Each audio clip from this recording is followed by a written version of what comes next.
Rádio Decidente. Olá, eu sou o Thiago Gomide e está começando mais um Rádio Decidente, o podcast da Coordenadoria de TV e Rádio do Superior Tribunal de Justiça, em parceria com a Secretaria de Precedentes e Ações Coletivas do STJ. No episódio de hoje, nós vamos falar sobre o tema 1269 dos recursos repetitivos, julgado pela terceira sessão do STJ. O precedente trata de procedimento para apuração de ato infracional atribuído a adolescentes e da garantia do direito de defesa nesses processos. A tese fixada estabelece que, além da audiência de apresentação prevista no Estatuto da Criança e do Adolescente, deve ser aplicado subsidiariamente o artigo 400 do Código de Processo Penal, assegurando que o adolescente seja interrogado ao final da instrução, depois da produção de provas. A decisão busca reforçar o devido processo legal e a proteção integral prevista no ECA, evitando que adolescentes tenham tratamento processual menos garantista que o conferido aos adultos no processo penal. E para entender os fundamentos da decisão, as implicações práticas e os impactos desse precedente qualificado para o sistema de justiça juvenil, eu converso agora com a juíza do Tribunal de Justiça do Piauí, Mariana Marinho Machado, ela que também é autora do livro Quando o Precedente Não Basta, a efetividade judicial à prova da prática, da editora TUF. Mariana Marinho Machado, seja muito bem-vinda ao Rádio Decidente. Olá a todos e a todas, muitíssimo obrigada, Thiago, pelo convite de poder estar aqui contribuindo nesse importante podcast, do nosso Superior Tribunal de Justiça. É uma honra estar aqui. Começa explicando então para quem nos acompanha o que exatamente o STJ decidiu nesse tema 1269 e qual que foi a controvérsia jurídica analisada pela terceira sessão. Vamos lá. Thiago, no bojo do tema, 1269, o Superior Tribunal de Justiça, através da terceira sessão, decidiu sobre a necessidade do interrogatório de adolescentes, que são autores de atos infracionais, serem ouvidos ao final da instrução processual. Isto porque havia essa dissidência sobre se o interrogatório era necessário ou não para adolescentes que cometem atos infracionais, vez que nosso Estatuto da Criança e do Adolescente não tem uma previsão explícita, acerca da necessidade desse interrogatório dos adolescentes que possam cometer atos infracionais. E assim, dessa forma, foi levado ao Superior Tribunal de Justiça, a controvérsia, através da Defensoria Pública do Rio Grande do Sul, em um caso no qual um adolescente acusado de um ato infracional havia sido ouvido numa audiência de apresentação e não houve um interrogatório ao final.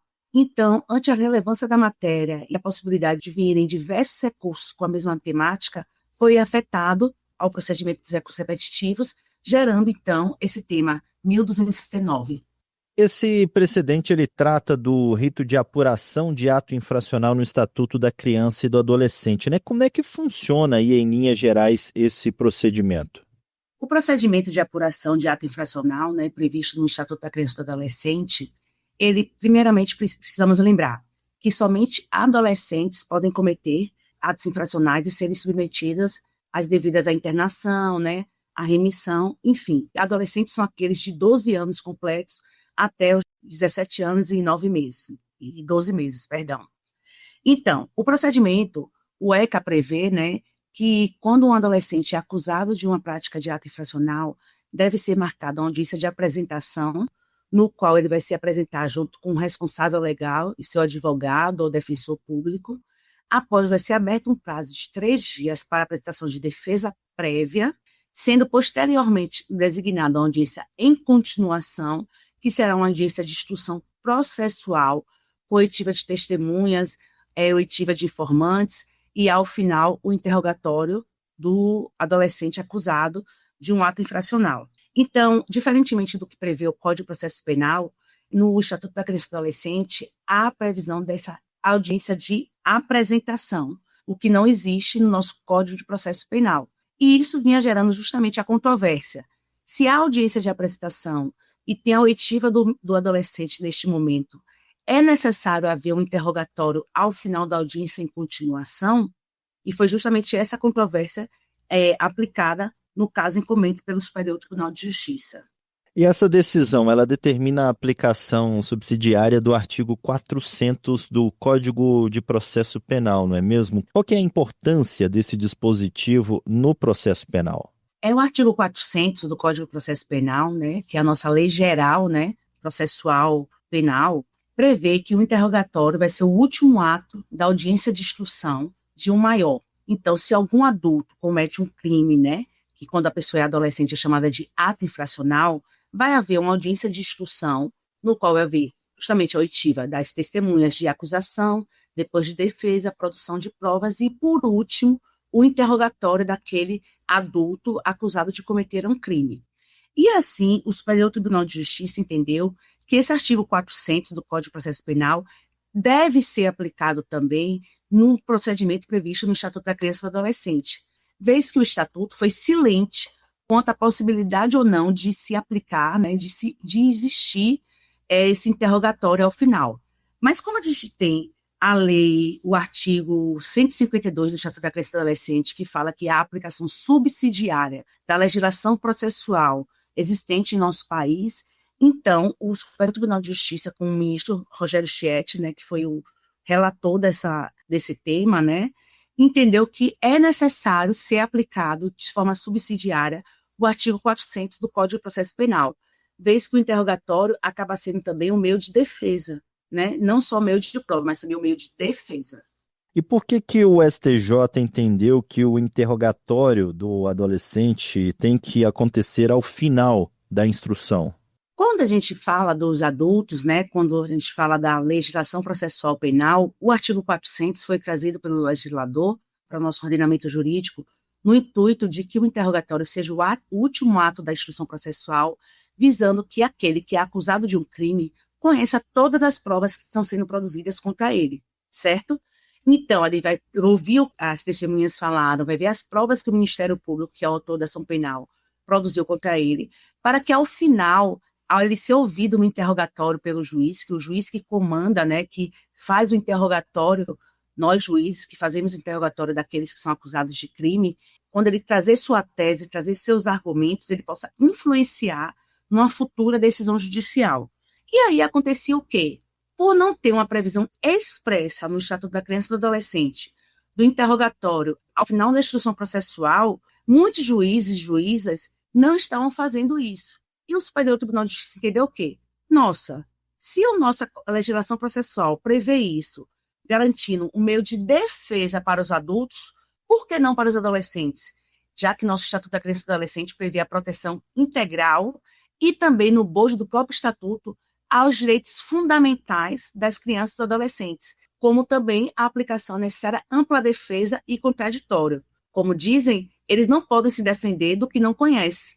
Então, é importante ter esse interrogatório ao final, porque ele vai ter todas as provas que foram produzidas ao longo da instrução processual e poder se defender de forma ampla.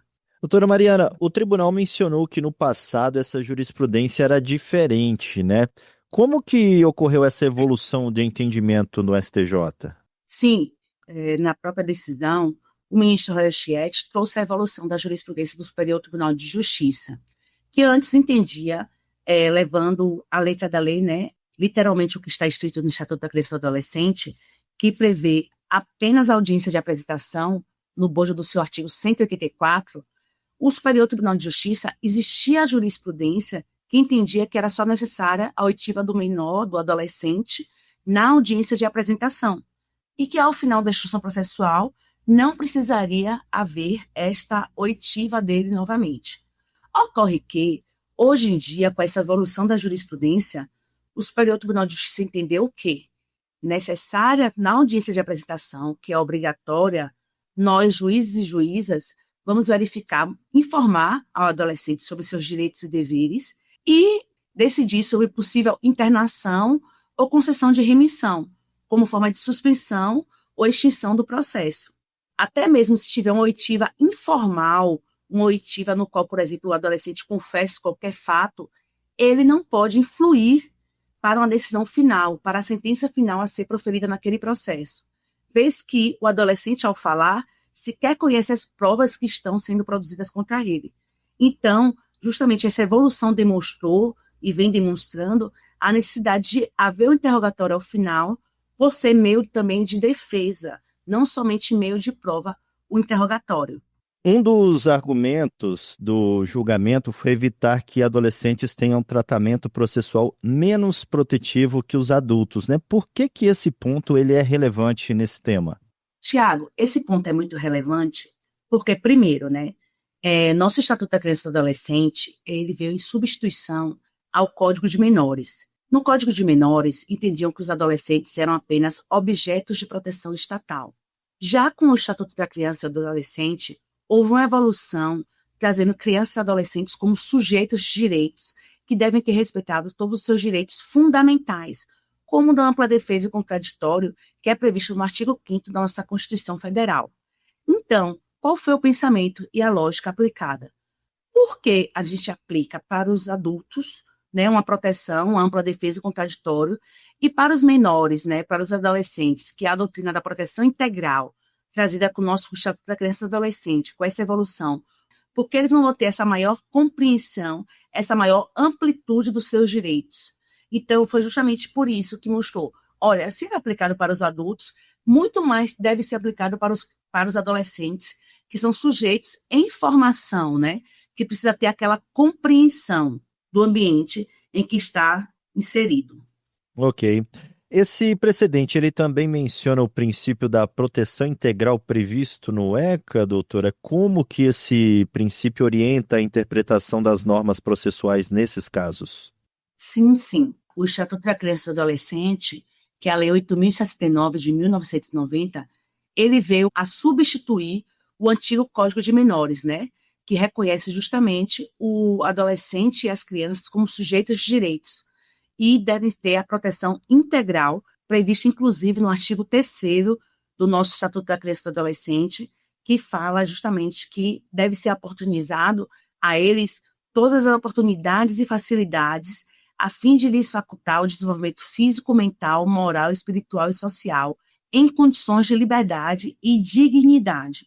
Então, justamente esse princípio, eu costumo dizer que é a norma mor do nosso Estatuto da Criança e do Adolescente, vez que toda decisão judicial deve ser pautada nesse princípio da proteção integral.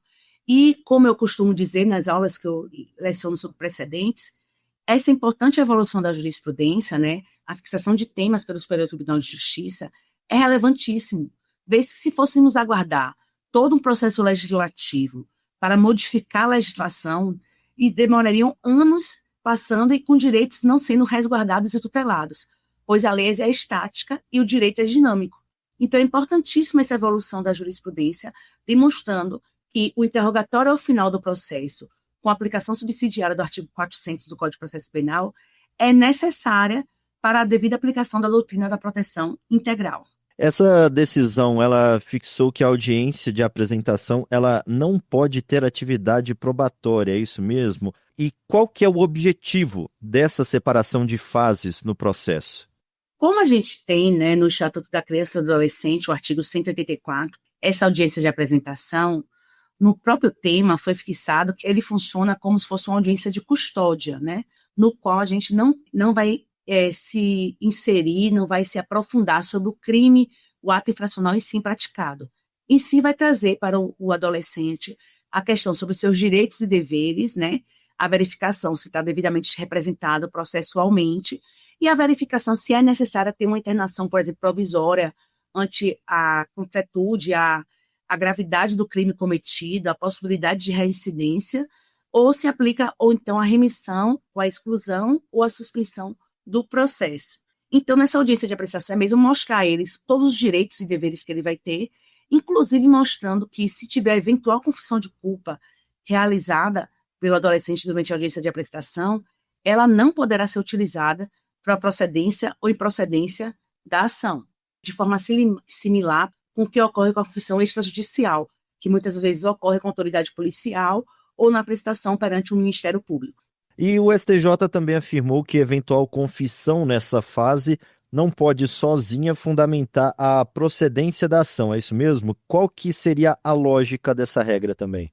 A lógica dessa regra, Tiago, fixada, né, pela terceira seção do Superior Tribunal de Justiça, é justamente devido ao interrogatório ser um meio de defesa, a pessoa não pode se defender do que não conhece. Então, como na audiência de apresentação não vai ter ocorrido ainda a oitiva de testemunhas, a verificação das provas produzidas pelo autor da ação penal, que é o Ministério Público, então essa confissão não vai ter qualquer tipo de valor probatório, vez que o adolescente sequer conhece do que está sendo acusado, do que possuem contra ele nessa fase processual. Então, é justamente por isso que ela não pode fundamentar a procedência da ação.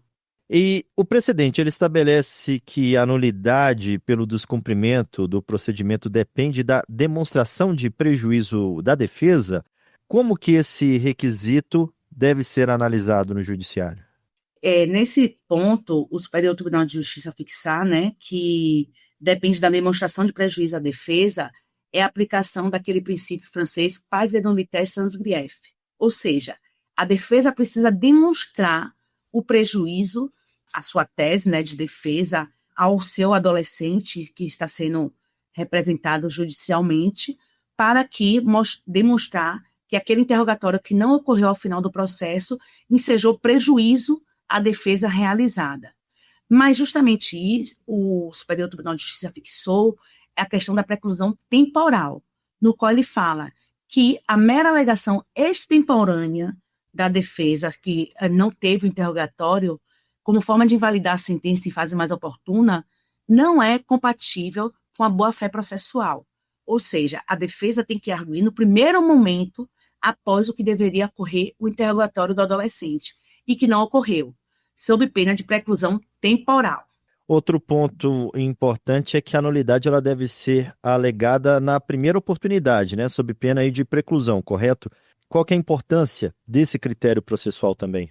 O Instituto da Preclusão, né, ele é previsto no nosso Código de Processo Civil, justamente mostrando a preclusão temporal, a preclusão lógica, que também é acerca de comportamentos contraditórios. Nesse caso, a terceira seção fixou sobre a necessidade de ser a defesa arguir em tempo hábil, na primeira oportunidade que se manifestar nos autos, sob pena de preclusão temporal, justamente visando não poder a defesa ter um comportamento contraditório, incompatível com a boa-fé processual, para não ser usado como estratégia, sabe, de nulidade de um processo. Então, se não houve interrogatório e foi aberto prazo para memoriais por escrito, por exemplo, ele tem que arguir naquele primeiro momento posterior. Olha, não foi feito o interrogatório do meu cliente, adolescente, ao final do processo, ante a necessidade de aplicação subsidiária do artigo 400 do nosso Código de Processo Penal, justamente para que ele não tenha um comportamento incompatível com a boa-fé processual, visando apenas invalidar uma sentença em fase mais oportuna. Por exemplo, não falar em memoriais, fazer os memoriais fingindo que nada aconteceu, vir uma sentença e depois, apenas no recurso, ele falar: olha, pedindo ao segundo grau, eu quero que seja reformada, necessário ser reformada aquela sentença, vez que não houve o interrogatório do meu cliente. O STJ também modulou os efeitos da decisão, né, aplicando a processos com instrução encerrada após o dia 3 de março de 2016, não foi isso? Por que que essa data foi relevante? Tiago, essa data foi relevante porque foi nessa data de 3 de março de 2016 que o plenário do Supremo Tribunal Federal, no bojo do habeas corpus 127.900 do Amazonas, relatado pelo ministro Dias Toffoli, modulou os efeitos e determinou que ocorresse a aplicação subsidiária do artigo 400 do Código de Processo Penal aos procedimentos especiais, previstos em leis especiais, como o Estatuto da Criança e do Adolescente, como diversas leis especiais penais existentes no nosso ordenamento jurídico. E por que essa data? Foi justamente a data que foi feita a modulação dos efeitos no âmbito do Supremo Tribunal Federal, para que não tenha uma retroatividade, né, gravosa, no qual, imagina, se em 2016, que o ministro Dias Toffoli entendeu a necessidade de aplicação do artigo 400 do Código de Processo Penal a todas as leis especiais, e se ele tivesse feito uma retroatividade, iria até a nossa Constituição Federal de 1988, que garante, né, o direito à ampla defesa e contraditório. Então, haveria a nulidade de todos os processos no qual não tivesse ocorrido um interrogatório ao final do processo, no âmbito da criança e do adolescente, desde 1988, um impacto muito grande, inclusive para a segurança jurídica, né? Então, justamente por isso, o Supremo Tribunal Federal modulou os efeitos da decisão sobre a aplicação subsidiária do artigo 400 a partir da data de 3 de março de 2016, que foi quando houve a publicação no bojo do habeas corpus 127.900 do Amazonas, no âmbito do plenário do Supremo Tribunal Federal. Doutora Mariana, e na prática, como que esse precedente deve impactar aí a atuação de juízes, defensores, promotores, advogados na Justiça da Infância e Juventude aqui no Brasil? Já vem influenciando, Tiago, esse precedente é muito importante para que nós, todos os atores processuais, né, juízes, defensores, promotores e advogados, observem, né, que o interrogatório, por ser um meio também de defesa e ser uma norma prevista no Código de Processo Penal, que é a lei geral, né, aplicável às leis especiais processuais penais, como o Supremo Tribunal Federal fixou, a importância de nós nos atentarmos e fazer realmente a devida oitiva do adolescente acusado de ato infracional ao final do processo, para que ele possa justamente ver, entender tudo que está sendo acusado, imputado a ele, né?